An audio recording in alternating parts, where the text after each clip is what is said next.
Bismillahirrahmanirrahim. Assalamualaikum warahmatullahi wabarakatuh. Perkenalkan, nama saya Miratunisa dan nomor induk mahasiswa A1112024, Program Studi Pendidikan Bahasa dan Sastra Indonesia. Pada kesempatan kali ini saya akan memaparkan materi tentang kajian lingkungan hidup dari pertemuan 9 sampai dengan pertemuan 15. Baiklah, langsung saja. Yang pertama, kriteria kawasan konservasi. Pendekatan penetapan kawasan konservasi. Yang pertama, pendekatan administratif dan hukum. Yang kedua, pendekatan fisik. Yang ketiga, pendekatan ekologi. Yang keempat, pendekatan sosial budaya. 5, pendekatan ekonomi. Dan yang keenam, pendekatan kelembagaan. Kriteria umum penetapan kawasan konservasi. Kriteria dalam memilih calon lokasi konservasi. Yang pertama, kriteria ekologi meliputi keanekaragaman, alamiah, ketergantungan, perwakilan, dan keunikan. 2. Kriteria sosial meliputi penerimaan masyarakat, kesmas, rekreasi, budaya, estetika, dan konflik kepentingan. 3. Kriteria ekonomi meliputi kepentingan untuk spesies, untuk perikanan, ancaman alam, keuntungan ekonomi, dan pariwisata. 4. Kriteria regional meliputi pengaruh wilayah dan pengaruh subwilayah. Yang kelima, kriteria pragmatik meliputi urgensi, ukuran, tingkat ancaman, keefektifan, peluang, ketersediaan, dan pemulihan. Penetapan kawasan konservasi. Fungsi kawasan konservasi sebagai pelindungan sistem penyangga kehidupan dan manfaat secara lestari sumber daya alam hayati serta ekosistem. Penetapan fungsi kawasan. Yang pertama, kriteria konservasi bagi perlindungan jenis dan komunitas. 2. Pendekatan-pendekatan yang digunakan. 3. Penilaian kawasan konservasi. Beralih ke materi selanjutnya, tahapan perencanaan kawasan konservasi. Yang pertama, identifikasi isu. Kedua, pengumpulan dan pengolahan data. 3. Penyusunan profil kawasan dan konservasi. 4. Penyusunan rencana aksi calon kawasan konservasi. Kemudian, pemanfaatan kawasan konservasi. Hendaknya pemanfaatan sumber daya yang berkelanjutan. Yang kedua, pemanfaatan diatur dalam zona tertentu sesuai peruntukannya. 3. Sistem zonasi sesuai dengan RPP, KSDI, dan Permen. 4. Diperlukan berbagai informasi sebagai basis ilmu. Zona inti. Zona inti merupakan habitat yang mempunyai nilai konservasi yang sangat tinggi dan sangat rendah. Kategori untuk membantu penentuan zona-zona di kawasan yaitu jumlah spesies dan genus yang ada dalam kawasan. 2. Jarak zona dari hunian penduduk. 3. Pola migrasi dari spesies target konservasi. Kemudian peruntukan zona inti. Yang pertama, perlindungan situs budaya atau adat tradisional. 2. Penelitian. 3. Pendidikan. Zona perikanan berkelanjutan, zona pemanfaatan terbatas, dan zona lainnya yang meliputi kelembagaan kawasan konservasi. Yang pertama, kelembagaan tingkat nasional dan kelembagaan tingkat daerah. Beralih ke materi berikutnya, pengelolaan kawasan lindung. Pengertian pengelolaan kawasan lindung. Pengelolaan kawasan lindung Kepres 32 garing tahun 1990 adalah rangkaian proses kegiatan mulai dari perencanaan, penataan, pengaturan, pengawasan, dan evaluasi terhadap kawasan lindung agar tujuan penetapan kawasan lindung dapat diwujudkan. Tujuan dan sasaran pengelolaan kawasan lindung. Yang pertama, tujuan untuk mencegah timbulnya kerusakan fungsi lingkungan hidup. Yang kedua, sasaran mempertahankan dan menjaga fungsi lindung hutan. Kawasan yang memberikan perlindungan kawasan di bawahnya. Pertama, kawasan hutan lindung. 2. Kawasan bergambut. 3. Kawasan resapan air. Kawasan perlindungan setempat. Yang pertama, kawasan sempadan pantai. 2. Kawasan sekitar danau. 3. Kawasan sekitar mata air.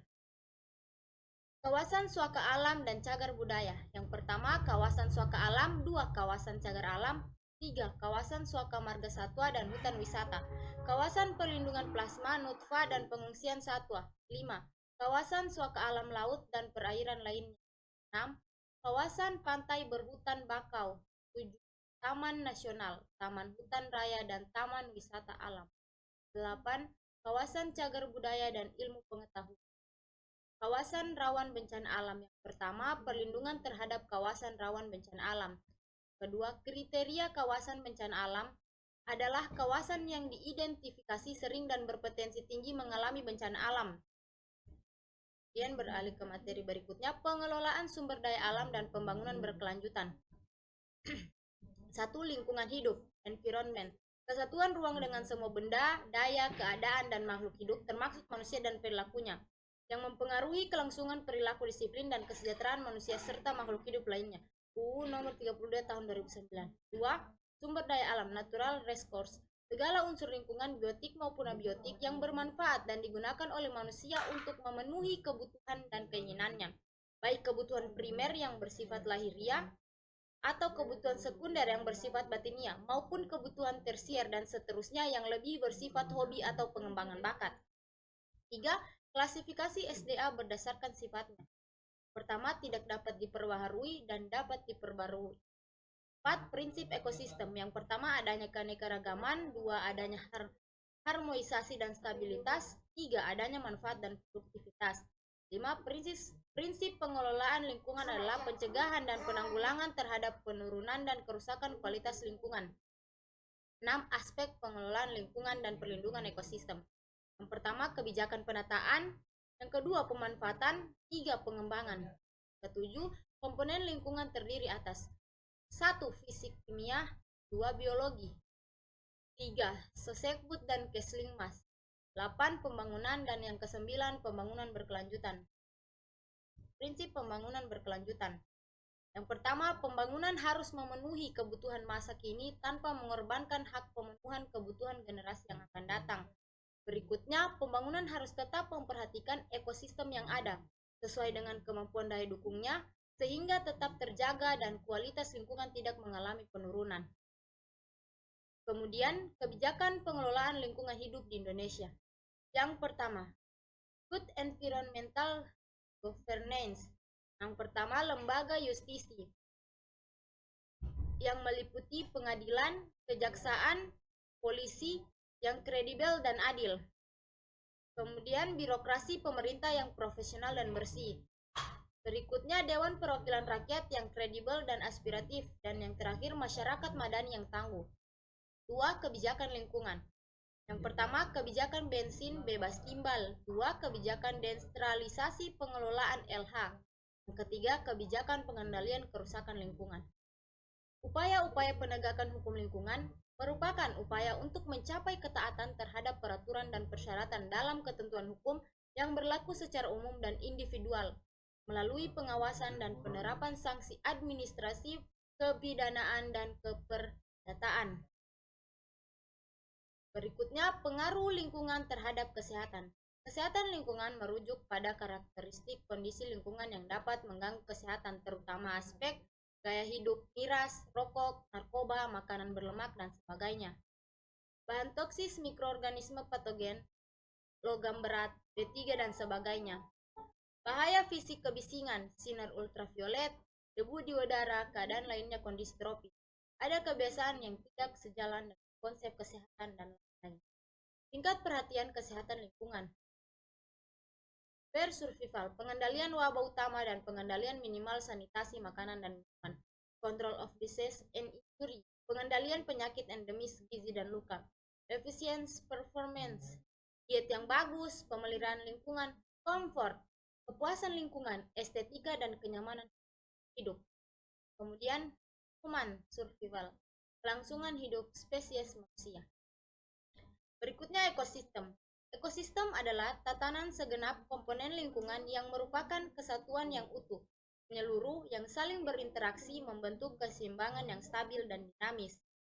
Keseimbangan ekosistem yang stabil namun dinamis ini dapat rusak apabila terjadi pencemaran lingkungan yang berlebihan, baik oleh aktivitas manusia ataupun peristiwa alam yang melewati daya lenting ekosistem tersebut.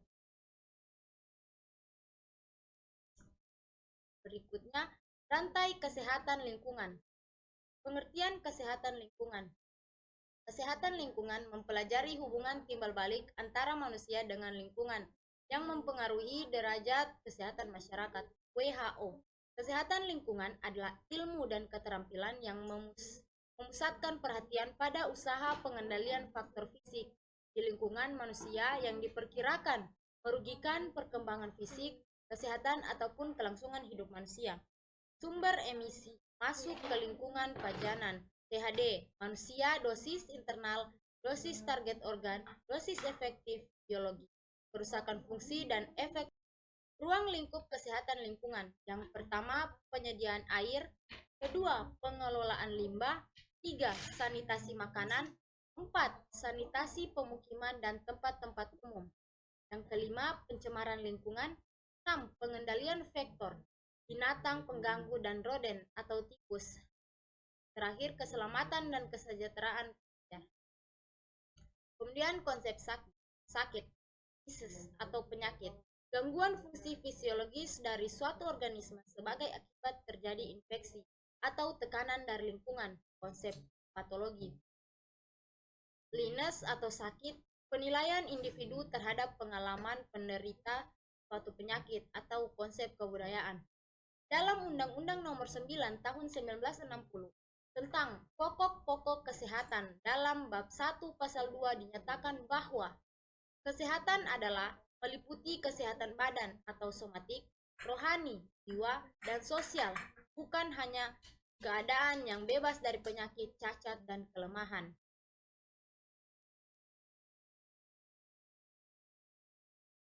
Baiklah, mungkin itu saja yang dapat saya sampaikan.